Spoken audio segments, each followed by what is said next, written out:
Ayun. Magandang oras po sa inyong lahat, saan man kayo sulok ng mundo. Marahil ay umaga, tanghali o gabi. Ay ako'y bumabati ng magandang oras po sa inyong lahat. So, andito na naman po ulit ako. I'm back.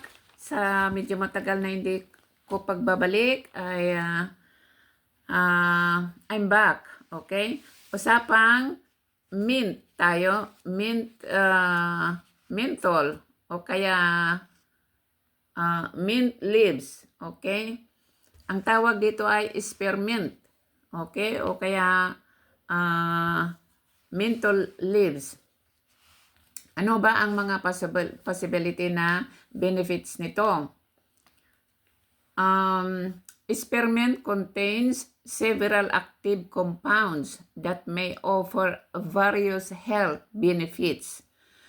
While scientific research on spearmint's uses remains limited, some evidence support its potential benefits such as, antioxidants benefits, memory and cognitive function, mood, blood sugar control, bacterial infections, boost immunity, stomach problems, stress management, antibacterial, inflammation, hormonal balance, digestive health, and osteoarthritis pain. So, maraming salamat po sa inyong panonood. At sa susunod po ulit.